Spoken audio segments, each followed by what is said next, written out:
Welcome to part 2 of Felix Guzman's interview with the Storyteller's Lounge. Do you have happiness in your life besides your poetry?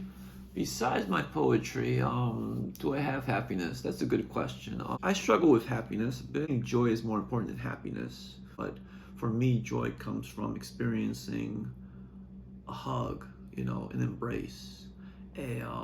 Those 5 to 15 second embraces that are deep when you just run into someone that you haven't seen for a while, and you're just like, I want you to remember this moment because you mean a lot to me.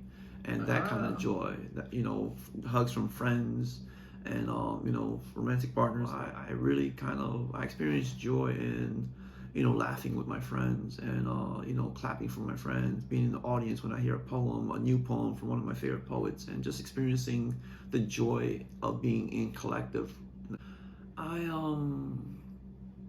Okay, so this is gonna sound kind of, I hope this doesn't sound too sad. Sometimes I feel like I feel like a caged animal, like I'm not worthy of being in certain spaces, or that I'm kind of on the periphery of society and normalcy and community because of my experiences, and because I have some anger that I write through. Society has these kind of biases or stereotypes of formerly incarcerated people, and of people who are homeless, or people that have gone through addiction or alcoholism and so forth, or some people that suffer with mental illness. So for me, mental illness is a part of my life. It's something that I have to work on every day to continue to work towards being healthy. And I think that, because I feel like I have to be a role model all the time, it gets hard.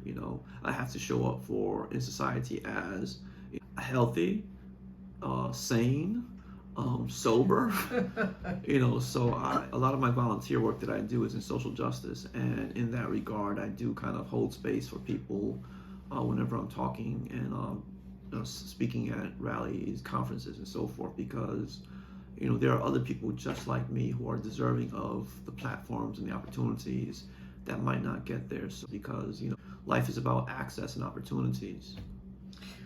Well, the feeling like a caged animal, I think a lot of people feel like that because you have to control your emotions all the time. Yeah. And what's happening in the world can make a lot of people very angry. Yes. We don't express every feeling we have, every thought. We don't do that. Unless you're autistic. Which I am, so I tend to overshare and, info dump and such. But no, it doesn't injure me the way they have injured you. Yeah. And I'm very sorry that they did that. But I'm really happy that you come through this in such a beautiful way. I'm kind of like Wolverine, he gets beat down to the point where he's almost gone. There's there's a break in the story, then he recovers. Yeah. Can you read some more poems? Yes. So this is a piece called "Brighter Burns My Light So." It's sort of a personal sort of devotional to oneself.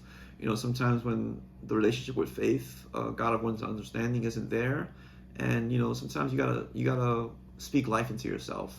You got to look in the mirror and kind of agree that the person in the mirror is responsible for the next moment, while you navigate trying to find joy, trying to find peace, trying to find serenity. Brighter burns my light so. Broken but not forgotten, alive, I'm not a ghost of my past. Provided for as I need, I who have nothing, have as I asked. My yesterday's now, and eternity a ways away from where I used to be. I believe you loving and merciful, blinds never are you with how you love me. Brighter burns my light so, because of you, brighter burns my light so. Trace your steps through the darkness, I endeavor so always. Troubled but not wanting refuse another their peace.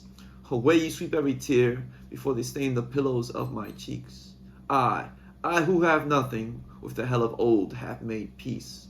Brighter burns my light so, because of you, brighter burns my light so. What does it mean to be free? What does it mean to be free? Sometimes you gotta look in the mirror and just say, I don't know if I love myself, but I'm here for the journey, and I gotta speak life into myself because I don't know where else to go. Brighter burns my light so. In the same vein of Brighter Burns My Light So and When Breathing is an Act of Resistance, I have a piece called I Won't Be Overcome.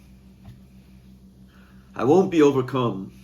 Overcome, I won't ever be by a hell not entirely of my own choosing. Realizing when lost of truth, light fails, refuse, offer darkness an audience, I show the burdens on shoulders narrow enough to expeditiously fold, but grace allows the opportunity for this dove to escape his prison, to know bending and breaking like and unlike water, with constellations in eyes, to watch the throne proves more worthwhile endeavor than pursuing idols. Dismissing the royalty standing before in reflection, what is life's purpose but to create and never destroy? To have a void within requires soul searching. I am not my yesterdays forever. There is a reason to push forward always, regardless of what is perceived lacking. Understanding grief and praise as the currencies of change. Common sense, speaking life into the words I say. When lost of identity and wealth of self-love, it isn't right ever to live within the margins of if all we are to be is ash and dust, so live. I'm a pacifist, so like I was a conscientious observer, observing things and kind of passively fighting for other people while I was in these settings. And as a conscientious observer in times of war, those are persons that don't agree with the violence of war or the impact of war on others. And in certain settings, as whether they be a journalist or so forth, they refuse to take up arms. So for me, I refuse to fight with my fist. I will fight with my pen or my phone, because I don't use a pen to write. I usually just use digital tools. But this piece is called Between Idealism and Reality. With war all around me, I struggle as a conscientious observer to keep being me, while consistently refusing to become jaded, blessed by the spectrum of fight, performative of everything I'm not. I made myself small to survive. That comes with unacceptance, failed expectations, and unachieved potential. The dark circles around my eyes are social commentaries on moments past where the work wasn't done to resolve grief. Inner child, I lost myself for the last time. Find me now at the meeting point between almost and never, confused how every moment is a compromise between capitalism and eccentricity, between freedom and responsibility, between idealism and reality, between ambition and failed expectations, between love and conditions, between altruism and sacrifice, between living life and broken dreams, between conviction and correction, between gratitude and shame, between alone and collective, between you and I owe you an apology for not living into redemption sooner. Inner child, I loved you as only I was taught. Sorry for what we went through. I'm taking care of us now. Thank you. Felix, I thank you so much.